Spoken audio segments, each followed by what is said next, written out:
இலை மகிழ்ந்த சரித்திரத்தில் வந்து பார்த்தீங்கன்னா கண்ணப்ப நாயகத்தை நம்ம பார்க்க போகிறோம். இயல்பா உங்களுக்கு தெரியும், கண்ணப்ப நாயகனாக உங்களுக்கு 2 கண்ணியை கொடுத்தாரு அப்படின்னு ஒரு வரலாறு இருக்குது. இப்போ நம்ம அந்த கதையெல்லாம் நம்ம பார்க்க போகிறோம். எப்போன்னு பார்த்தீங்க அப்படின்னா கண்ணப்ப நாயகர் வந்து பார்த்தீங்கன்னா ஒரு வேடர், அந்த காட்டு வழியாக போகிறது வர்றது இப்படியான ஒரு தொழில் தான் அவருடைய தொழில். அப்படி போகும்பொழுது யாரை பார்க்குறாரு பார்த்தீங்கன்னா அந்த காட்டு வழியில் வந்து ஒரு சிவபெருமான் பார்க்குறாரு, அதாவது லிங்க வடிவில் பார்க்குறாரு.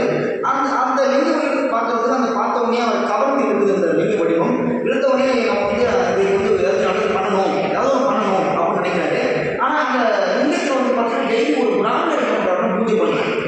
பூஜை பண்ணி அந்த லிங்கத்துக்கு வந்து நல்லா பூமாலை இட்டு அழகுபடுத்தி அதை டெய்லி பூஜை பண்ணி அலங்காரம் பண்ணுறாரு. அலங்காரம் பண்ணிட்டு போயிடுவார். அடுத்த நாள் வந்து பார்த்தோம்னா அது கலைஞ்சு போய் என்னது பூமாலைலாம் கலைஞ்சு போய் காற்று எடுத்து போன மாதிரி கலைஞ்சு போய் அந்த மாமிசமாக படைச்சிருப்பாங்க. இதை பார்க்க வந்து டெய்லி வந்து இந்த பிராமணர் பார்த்து ரொம்ப கோவப்படுறாரு.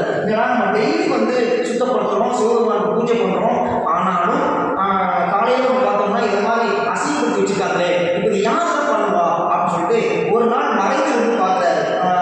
மறைந்திருந்து அதே மாதிரி பூஜை பண்ணி வச்சுட்டு மறைந்திருந்து பார்க்குறாரு. டெய்லி இந்த கண்ணப்ப நாயகர் வர மாதிரி வராரு, அவரும் பண்ணுற மாதிரியே போடுறாரு. என்ன பண்ணுறாரு அப்படின்னா அந்த பூஜையை கழிச்சிட்டு இவர் என்ன கறிகள் சமைச்சு வைக்கிறது, இலைகளை வந்து மாமிசம் வைக்கிறது, இப்படியா பழைய போட்டு போகிறாரு. ஓ, இந்த டெய்லி வேலையை பார்க்குறது இவன் தானா அப்படின்னு அவர் புரிஞ்சுக்கிட்டு சிவபெருமான் வந்து முறையிடாரு. நீங்களே பார்த்துட்டு இருக்கீங்க இல்லையா, பாருங்க இதை மாதிரி பண்ணுறானே, நம்ம என்ன பண்ணுறது அப்படிங்கும்போது அவர் சிவபெருமான் ஒரு அறிவுரை சொல்கிறாரு. என்ன சொல்கிறாருன்னா, பக்தி என்பது இந்த உலகத்தில் இருக்கிற அத்தனை பேருக்கும் பொதுவானது. ஆனால் அந்த பக்தியானது எப்படி வெளிப்படுத்துகிறாங்க அப்படிங்கிறதான் அப்படிங்கிற பொறுத்து தான் பக்திங்கிறது இருக்கு. அந்த பக்தி வந்து முழுமையாக வெளிப்படுத்துறதுன்னு பார்த்தோம்னா இந்த அன்பை மட்டுமே வெளிப்படுத்துது. இந்த அன்பு இந்த உலகம் முழுக்க நிறைந்திருக்கணும். இந்த உலகம் முழுக்க நிறைந்திருந்தால் மட்டும்தான் அந்த பக்தியானது எல்லாருக்குமே செய்யணும் அப்படின்னு சொல்கிறாரு. அவர் ஏற்றுக்கல, யாருன்னா அந்த பிராமணர் ஏற்றுக்கல. அதுக்கு போல சரி உனக்கு எப்படி நிர்ணயிக்கலாம் அப்படின்னு சொல்லும்போது இப்போ தான் அதுக்கு ஒரு என்ன சொல்கிறாருன்னா ஒரு காரணத்தை சொல்கிறாரு.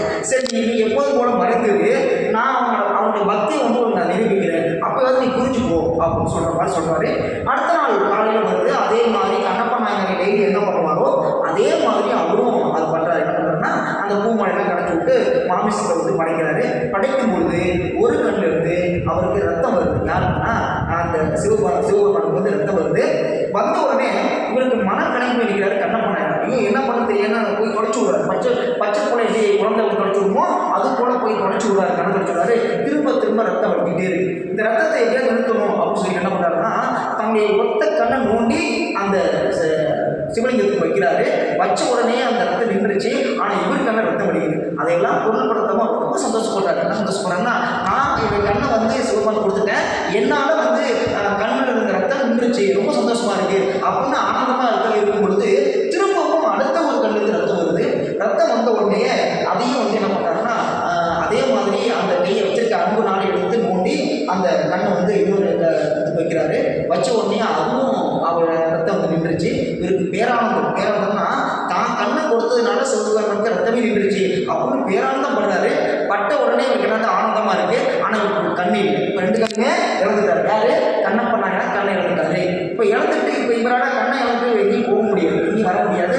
காடு சுற்றி, ஏன்னா காடு முழுக்க சுற்றணும். காடு முழுக்க எங்காவது மேடு பள்ளம் எங்கே பார்த்தாலும் புள்ளிலாம் இருக்கும், அதையெல்லாம் கடந்து வரும். அது கண்ணு ரொம்ப அவசியம் இல்லையா? இப்போ கண்ணை இழந்துட்டாரு. இப்போ வந்து அவரை கூப்பிட்டு காமிக்கிறாரு. பார்த்தீங்களா, உன்னுடைய பக்தி இவ்வளவு தான், எந்த ஒரு எதிர்பார்ப்பும் இல்லாமல் அவனுடைய பக்தியை வந்து வெளிப்படுத்துகிறான். அதான் உண்மையான பக்தி. அதாவது பக்தியாக இருக்கிறது வேற, ஆனால் எந்த ஒரு எதிர்பார்ப்பும் இல்லாமல் வர்றது மிகப்பெரிய பக்தியாக இருக்கும். அந்த பக்தி யாருக்கு அப்படின்னா கண்ணப்ப நாயகர் இருக்கு. அதனால திரும்பவும் உனக்கு உணர்த்துறேன், பக்தி என்பது எல்லாத்தையும் வராது, அன்பு நிறைந்திருக்கணும், எதையும் எதிர்பார்க்கணும் வர்றதுதான் பக்தி. அப்போ உன்னை விட கண்ணப்ப நாயகர் இருக்கிற பக்தி மேன்மையானது அப்படிங்கிற விஷயத்த அவருக்கு புலப்படுத்துறாரு. அப்போதான் அவர் புரிஞ்சுக்கிட்டாரு, இந்த அலங்காரம் முக்கியம் கிடையாது, அதை விட நம்ம கிட்ட என்ன இருக்குதோ அதை வச்சு மற்றவங்களுக்கு உதவி பண்ணுறதும் மற்றவங்களுக்கு அன்பு செலுத்துவதும் அந்த அன்பை பகிர்ந்துக்கிறது தான் உண்மையான பக்தி அப்படிங்கிறத அவர் புரிஞ்சுக்கிறாரு.